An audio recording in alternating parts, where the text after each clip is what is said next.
আজকে রাত ৩টার সময় আমার বাসায় বিড়ালের একটা শব্দ আসে। তো আমি একটু ভয়, ভয় পাই যে আমার বাসায় তো বিড়াল নাই, বিড়াল কই থেকে আসলো? তো তারপর আমি ওইভাবে ঘুমাইসা পড়লাম। তারপরে সকালবেলা উঠছি, মাহিন বলতেছে, "আম্মু দরজার সামনে যে একটা বিড়াল।" তো বিড়ালটা মানে দরজা খোলার পরে আমার রুমের ভিতরে ঢুকছে।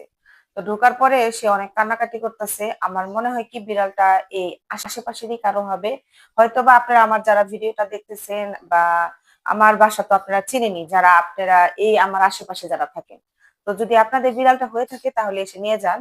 তো আমাদের বাসায় তো বিড়াল আছেই। তো আমি আমি জানি যে আপনাদের অনেক কষ্ট লাগতেছে এত যত্নের। মনে হচ্ছে কি বিড়ালটা অনেক যত্নের, মানে আদরের। পোষে যেহেতু অবশ্যই তার একটু মায়া লাগতেছে। বিড়ালটা একটু দেখায়। ওই যে দেখেন, সে এক কোনায় আছে। আসো, আসো। এই যে দেখেন অনেক কিউট একটা বিড়াল। তো যাদের বিড়াল তাদের অবশ্যই অনেক খারাপ লাগতেছে। একটু দূরে থেকে ধরো জানি। এই যে দেখেন গলায় একটা চেনের মতো দেওয়া আছে। সে অনেক কান্নাকাটি করতেছে, মানে আমাদেরকে চিনতে পারতেছে না। খাবার দিলেও খাচ্ছে না, সে বাহিরে যাওয়ার জন্য প্রচুর কান্নাকাটি করতেছে। তো আমি চাচ্ছি যে আপনারা বিড়ালটা যদি আপনারা আমার আশেপাশের কেউ হয়ে থাকেন তাহলে অবশ্যই আপনাদেরই কারো হবে, আর আমার বাসা তো আপনারা চেনেনি।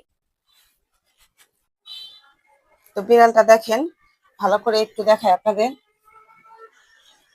যারা পোষে, যাদের জিনিস হারাইলে তারা অনেক কান্নাকাটি করতেছে, আমি জানি। তো যদি আপনাদের বিড়াল হয়ে থাকে তো এসে নিয়ে যান। আর এটা বাহিরে বের হওয়ার জন্য খুব কান্নাকাটি করতেছে, যদি আপনারা না আসে তাহলে আমার ছেড়ে দিতে হবে।